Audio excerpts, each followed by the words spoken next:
이재명 대통령이 책갈피 달러를 또 언급했습니다. 외화 밀반출 적발 소관이 아니라는 이학재 인천공항 사장 답변이 사실과 다르다는 겁니다. MOU 체결해서 공항공사 하는 게 맞는데 댓글이 있더라고요. 대중들은 다 아는 거예요. 하지만 이 사장은 SNS를 통해 외화 불법 반출 단속의 법적 책임은 관세청에 있고 인천공항은 업무 협조를 하는 것이라며 정확한 보고를 해줄 것을 참모들께 당부드린다고 재반박했습니다. MOU를 맺었으니 인천공항 업무라는 대통령과 지원은 하지만 책임이 없다는 이 사장. 지난해 두 기관이 체결한 양해 각서를 확인해봤습니다. 인천공항이 해야 할 일에 1만 달러를 넘는 외화가 검색 범위로 포함돼 있고 적발한 경우 즉시 세관에 통보해야 한다고 나와 있습니다. 다만 세관도 무단 반출입을 막기 위해 감시 활동을 강화해야 한다고 나와 있습니다. 외화 단속은 관세청 업무입니다. 하지만 세관에는 단속 장비도 인력도 부족하다 보니 실제 업무는 사실상 인천공항이 전담하는 상황입니다. 인천공항 역시 이 논란에서 자유로울 수 없는 부분입니다. 결국 단속 의무가 있는 관세청과 실제 업무를 하고 있는 인천공항 두 기관의 떠넘기기 속에 외화 밀반출 적발은 난항을 겪고 있습니다.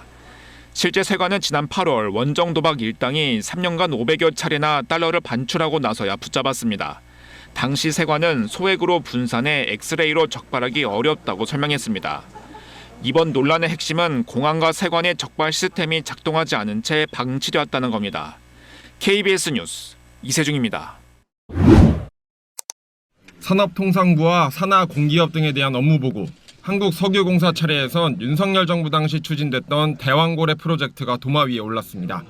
사업성 검토 여부를 묻는 질문에 변수가 많아 계산하지 않았다는 취지의 답변이 나오자 이 대통령은 질타했습니다. 계산 안 해봤다는 얘기예요? 예, 변수가 많으면 안 해야 되는 거 아니에요? 사업성이 있는지 없는지, 개발 가치가 있는지 없는지도 모르는 걸 가지고 수천억을 투입할 생각이었어요? 한수원과 미국 웨스팅하우스 사이 벌어진 지식재산권 분쟁 사례를 언급하면서는 불합리하다고 지적했습니다. 25년 한참 지났는데 그걸 가지고 그렇게 계속 한국 기업들한테 횡포를 부리지? 영업 비밀로 해가지고 이건 영업 비밀 같은 경우는 조금 전에 20년 이런 제한이 없습니다. 말은 그렇다는데 정확하게 납득은 잘 안 되네. 책갈피 달러 밀반출 문제도 다시 언급했습니다. 관세청과 MOU를 맺은 인천공항공사 업무가 맞다며 대중들도 다 안다고 말했습니다. 대통령이 범죄수법을 알렸다는 주장엔 이렇게 되물었습니다. 정부가 보도자료를 냈다 뭐 이런 게 그 댓글에 다 나와요. 그러면 사랑과 전쟁은 바람피는 법을 가리키는 거야? 그러면서 업무보고는 정치적 논쟁의 자리가 아니라 행정을 하는 곳이라며 악용해선 안 된다고 직격했습니다. 이학재 인천공항공사 사장은 SNS를 통해 외화 불법 반출 단속의 법적 책임은 관세청에 있다며 재반박했습니다. KBS 뉴스 방준원입니다. 이학재 인천국제공항공사 사장이 오늘 자신의 페이스북을 통해 외화 불법 반출의 법적 책임은 관세청에 있고 인천공항은 업무 협조를 하는 것이라고 주장했습니다.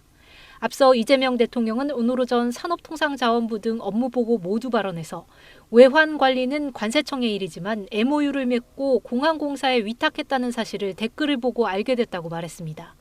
이어 그런데 공항공사 사장은 처음에는 자신들이 하는 일이라고 하다가 나중에는 그게 세관이 하는 일이라고 했다고 지적했습니다. 이학재 사장은 자신의 페이스북에 이 대통령의 이 같은 발언을 다룬 기사를 첨부하고 MOU는 양해각서로 협력 의사를 나타내는 것이고 법적 책임이 없다면서 공항공사는 MOU로 업무 협조를 하는 것이지 위탁받은 적이 없다고 반박했습니다. 그러면서 공항공사는 유해물품 보안 검색 시에 관세청 업무를 도와주는 것이라며 사실에 입각한 정확한 보고를 해줄 것을 국정 최고 책임자의 참모들께 당부드린다고 밝혔습니다. 이 사장은 지난주 업무 보고에서 이 대통령으로부터 외화 밀반출 단속을 제대로 하라는 질책을 받은 이후 자신의 페이스북에 반박하는 글을 올렸고 어제는 기자간담회를 열어 같은 주장을 이어갔습니다. 이 사장의 이 같은 행보를 겨냥한 듯 이 대통령은 업무 보고 자리에서 발언을 하고는 뒤에 가서 딴 이야기를 하는 사람들이 있다고 지적했습니다. 책갈피에 외화를 숨겨 밀반출하는 이른바 책갈피 달러. 이학재 인천공항공사 사장은 승객들의 짐에서 책을 찾아 일일이 넘겨가며 조사하는 건 불가능하다고 밝혔습니다. 전 세계적으로도 또 그런 사례도 없고 공항 운영 때문에 안 되는 거고 또 그거는 여객들에게 굉장한 불편을 끼치는 거이기 때문에 지난주 업무 보고 때 대통령의 질책에 대한 답인 셈입니다. 당연히 책이 그 안에 들어있으면 당연히 검색해서 뒤져봐야지 그걸 그냥 다 통과시킵니까? 이학재 사장은 보안 검색 시간이 길어진다는 점을 들었는데 설 연휴 등이 겹치면 상상할 수 없다고 말했습니다. 실제 2년 전 제주공항에선 수학여행객이 수화물에 넣은 스프레이 때문에 수화물을 일일이 검색하느라 항공기 100여 편이 지연됐습니다.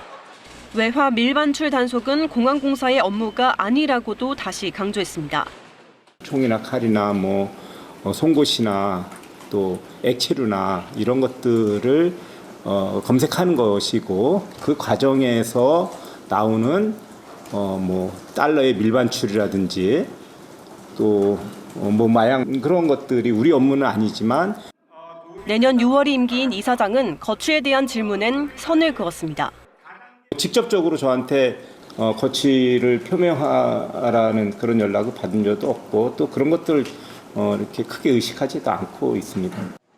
다만 관세청 등과 외화 밀반출 관련 논의를 했다며 기존 보안 검색을 더 강화하겠다고 밝혔습니다. KBS 뉴스 윤아림입니다.